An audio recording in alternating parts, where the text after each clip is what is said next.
2024 was an emotional roller coaster when it came to its animated movies. One month we'd get a jaw-dropping masterpiece, then the next we'd get the most rancid, uninspired cash grab that a corporation could churn out. Today I'm going to take a look at every major animated movie released in 2024 and rank them from worst to best.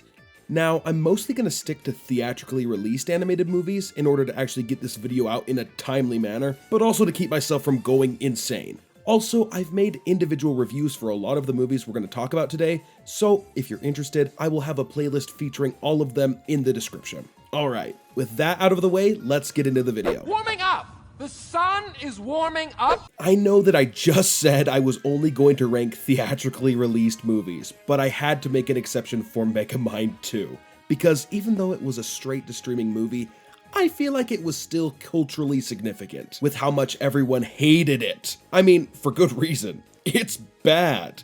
The original Megamind is such a clever film filled with witty jokes, great characters, and performances, with a genuinely moving story. So it really stung to finally see it get a sequel, only for the sequel to be a low-budget, straight-to-streaming cash grab, featuring none of the original cast with poorly written humor and a painfully boring plot. This movie doesn't even really feel like it takes place in the same universe as the first film. Megamind doesn't act anything like he did in the original. He's just an insufferable narcissist now, with all of the qualities that made him likable removed. This version of Megamind feels like what you would get if you gave a vague description of the character to someone who's never seen the original movie. Anyway, this movie has already given me enough mental and physical pain, so I'm gonna move on. But if you want to hear my full thoughts on Megamind 2, I do have a full review where I go into depth on why it stinks. I grab the moon, I sit on the toilet. Congratulations, Despicable Me 4, you were better than Megamind 2. Barely. This movie is an absolute train wreck, and in my personal opinion, the worst of the series. Though I will admit Despicable Me 3 does give it a run for its money. That being said, it does rank higher than Megamind 2 for one reason. Its animation actually looks really good. Illumination making a movie that looks nice? I know, I was in disbelief too. There were several shots in this film that looked genuinely great. Unfortunately, that's where my compliments end with this film. This movie has one of the most nothing burger plots I've ever seen in an animated film. It's a lot of Gru's family and the minions getting themselves into crazy situations that end up going nowhere. Like I said in my full review of this movie, it just feels sloppy.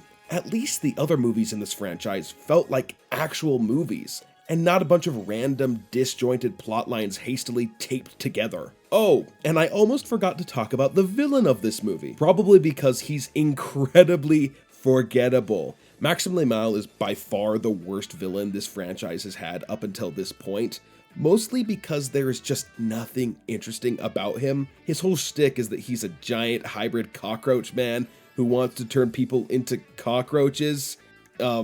Ew. It's just as bad, if not worse, than what you're picturing in your head. You know a character is written poorly when not even Will Ferrell can save it. This is the same guy who played both Megamind and Lord Business. He's great at playing comedic villains. I will forever be jealous of the alternate timeline where Will Ferrell actually came back for a proper theatrical sequel to Megamind instead of being wasted in Despicable Me 4. Say when? Never, John. Bury me in cheese. Okay. I feel like I owe this movie a slight apology. My review of it was pretty harsh. I still stand by most of what I said in that video, but I feel like I could have done a better job at sharing what I liked about it. For example, the moments where the Garfield movie leans into slapstick comedy are good. It's always fun to see 3D animation mimic the stretching and squashing of 2D animation, and this movie is no exception. I also think the voice actors did a perfectly fine job. Nothing jaw-dropping, but I always like to see an actor like Samuel L. Jackson pop up in a random animated children's movie every once in a while. I don't have much else to say about the rest of the cast. Chris Pratt was Chris Pratt. I still think his best animated role was Emmett in the Lego Movie, but he was fine as Garfield.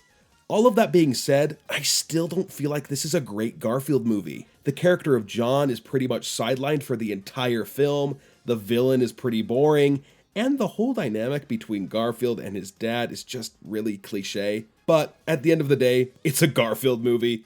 Who the heck really cares? It was never gonna be the next Citizen Kane. If you like Chris Pratt and slapstick humor, chances are you're gonna like this movie. I just don't think I was the target audience for it.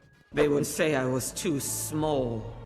Say what? I've said it before, and I'll say it again. This movie is the epitome of mediocre. It isn't laughably bad or anything, but it just doesn't measure up to any of the previous films in the franchise. Anyone who says that Kung Fu Panda 3 is worse than this movie is genuinely tripping. Kung Fu Panda 4 has a few interesting ideas, but it fails to go all the way with most of them. And it leads to the film just feeling anticlimactic and half-baked. Like, the idea of Po taking on the role of a teacher is interesting, but it feels like it should have been built up to better. Instead, Po's transition to being a mentor figure just feels really sudden and out of the blue. Awkwafina's character is also perfectly fine, but they do take her character in the most predictable, uninteresting direction they possibly could have. By far the most disappointing part of this movie was its villain. I'm beginning to notice a pattern with these movies. I like the way that they animate her transformation powers, but that's all she's got going for her.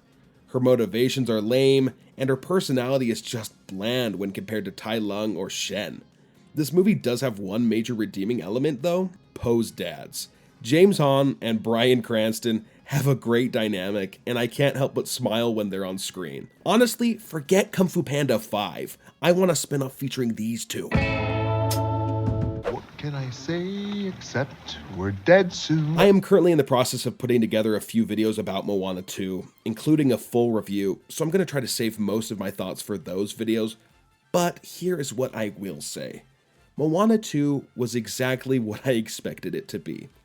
It's basically a retread of the first film, but this time with slightly worse music and lower stakes. It does set up some plot lines and characters for the inevitable Moana 3, so I suppose that's interesting, but overall, this movie just kind of felt like Disney on autopilot. It isn't an awful movie. In fact, I can see how some people might really like it, but personally, I found it to be kind of bland, and I don't see myself returning to it like I did with Moana 1. As previously mentioned, I am working on a couple videos specifically about this movie where I'll go more in depth on its plot, characters, and music, so make sure you're subscribed to this channel so you don't miss out on those.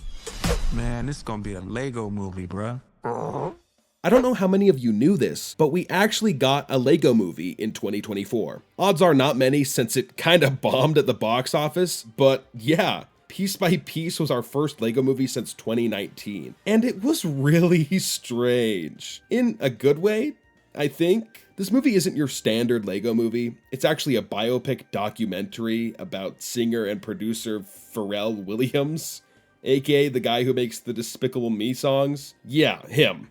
I actually found this movie to be immensely entertaining, not because I'm a huge fan of Pharrell Williams. I barely knew who he was before I watched the movie.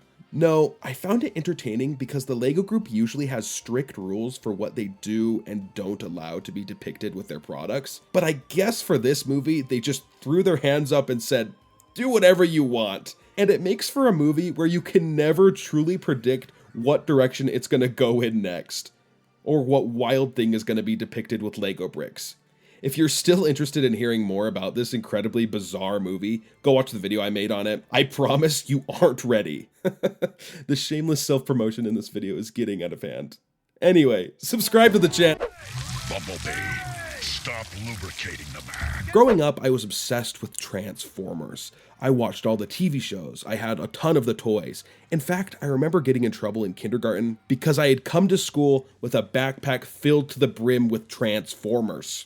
So, as a Transformers enthusiast, I can truly say that Transformers 1 is hands down the best Transformers movie. This is the kind of movie that I would have loved as a kid, but instead all I got was childhood trauma. Bumblebee, stop lubricating the man. The world in this movie feels so alive and vibrant, and that's saying something because everyone is a freaking robot. Chris Hemsworth is an excellent Optimus Prime, and Brian Tyree Henry gives a stellar performance as Megatron, and I still found myself feeling sad about it even though I knew it was coming. If I had to point out a criticism I do have for this movie, it would be that some of the dialogue feels like it could benefit from a second draft.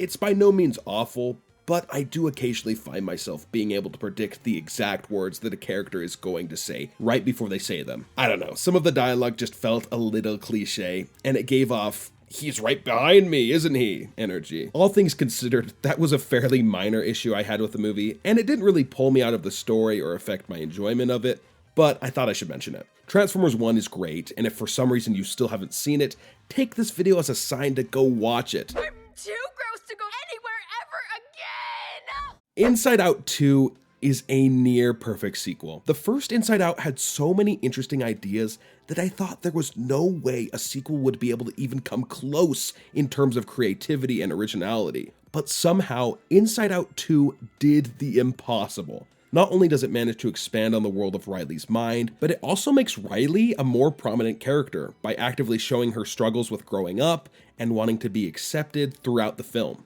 The new emotions are a great addition to the cast. Maya Hawke is definitely the highlight for me. She embodies anxiety perfectly and makes a really great antagonist. I'm not gonna lie, I was a little nervous that Pixar was starting to lose its edge after the last few years they've had, but this movie puts those fears to rest and is proof that they've still got it. I don't know if Inside Out 2 quite surpasses the original in my mind, but it comes about as close as it reasonably could have. And the #1 animated movie of the year is The Wild Robot. It's The Wild Robot. You all knew this one was coming. The Wild Robot is a fantastic film. I've seen a lot of people online saying that this movie is reminiscent of early Pixar or The Iron Giant, and I have to agree. It's actually kind of hard to believe that this movie was made by Dreamworks because it feels so different from their usual output. I mean, I guess that doesn't mean too much. Every single Dreamworks film feels like it's different from the last in terms of story and quality. But in all seriousness, this film does have a unique voice compared to a lot of the movies in the Dreamworks catalog. To be clear, I'm not saying that there's anything wrong with the tone of Shrek or How to Train Your Dragon or Kung Fu Panda or whatever. This movie just feels different when compared to them, and that's pretty cool.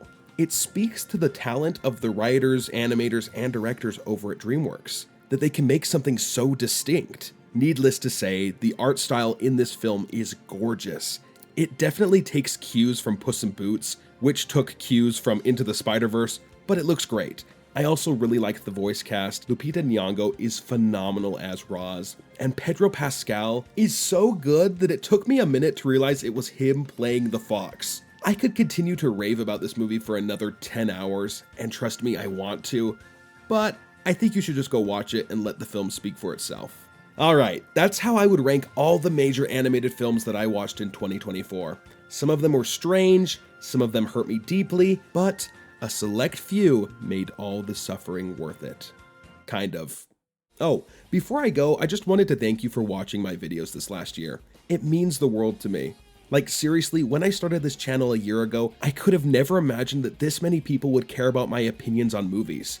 But here we are. Anyway, if you like this video and you like content about film and animation, feel free to stick around and subscribe to the channel. I can't wait for you to see the projects I'm working on for 2025. Alright, I'll see you next time.